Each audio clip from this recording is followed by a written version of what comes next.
నమస్కారం. Money market channel మాట్లాడుతున్నట్టు చాలా సంతోషం ఉంది. ఈరోజు మార్నింగ్ నేను క్లియర్గా మీకు చెప్పాను మార్కెట్ పెరుగుతుందని. చూసామంటే దగ్గర స్టార్టింగే 510 పాయింట్ల నుంచి పెరిగింది. అంత బాగా పెరిగి తర్వాత లాస్ట్లో చూసుకొని 500, 550 వరకు టచ్ అయ్యి తర్వాత కొంచెం లాస్ట్ ఎండింగ్లో చూసాను 348 పాయింట్స్లోని ఇదైంది, క్లోజ్ అయింది. So even though in situation చూసామంటే మనం చెప్పిన స్టాక్స్ అని చెప్పామంటే నా వార్ స్టాక్ స్ట్రాటజీలో 2 స్టాకులు చెప్పాను మీకు. ఒకటి ఇండస్ఇండ్ బ్యాంక్, అది వాళ్ళ దగ్గర 5% పెరిగింది ఒక్క రోజులో. దాని తర్వాత నిన్న దీని ఐడిఎఫ్సి ఫస్ట్ గురించి చెప్పిన అది 2.5% పెరిగింది. దగ్గర ఇంకా పెరగడానికి అవకాశాలు ఉంది, పెరుగుతుంది కూడా.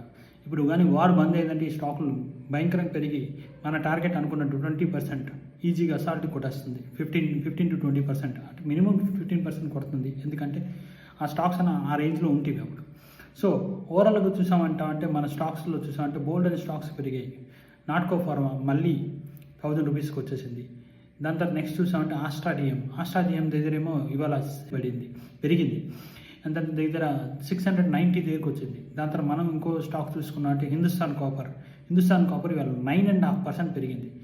అంత లెవెల్లో ఒక్క రోజులో పెరిగింది. అది చూసామంటే బంధన్ బ్యాంక్ దగ్గర 5% పెరిగింది. సో ఆల్మోస్ట్ ఆల్ స్టాక్స్ పెరిగాయి నిన్న. రేపు మార్కెట్ ఎలా ఉంటుందంటే రేపు మార్కెట్ నెగిటివ్ ఉండదు, ఇప్పుడు పాజిటివ్గా ఉంటుంది. ఇప్పుడు వరకు ఏంటంటే వార్ అయిపోయినట్టుగా అనుకుంటున్నారు అందరూ. 3 వీక్స్లో అంత వార్ కంప్లీట్ అవుతుందని ట్రంప్ గారు చెప్తున్నారు. సో ఈ విషయంలో ఉన్నప్పుడు మనం ఎలాగా ఇన్వెస్ట్ చేయాలి, ఏం చేయాలంటే ఇప్పుడు మనం చూసుకొని కరెక్ట్గా ఇన్వెస్ట్ చేయాలి. ఇప్పుడు మనం ఇన్వెస్ట్మెంట్ 25%, 10% ఉండకూడదు, 25% ఇన్వెస్ట్ చేయడం స్టార్ట్ చేయాలి. అది ఏ స్టాక్స్ అవుతాయి మనకి ఫ్యూచర్లో బాగా పెరుగుతాయి. ఇప్పుడు కూడా మార్కెట్లో చూసామంటే చాలా స్టాక్స్ ఉన్నాయి పెరగడానికి ఉన్నది. హిందుస్థాన్ కాపర్ అది కంపల్సరీ పెరుగుతుంది. తర్వాత అవుతుంది నెక్స్ట్ అవుతున్నది మనం చూసామంటే ఆస్ట్రాడియం దగ్గర అది కూడా చాలా బాగా పెరుగుతుందని అనుకుంటాను. దాని తర్వాత చూసామంటే బజాజ్ హౌసింగ్ ఫైనాన్స్ అది ఇవాళ దగ్గర మనకి చూసామంటే అది 6-7% పెరిగింది.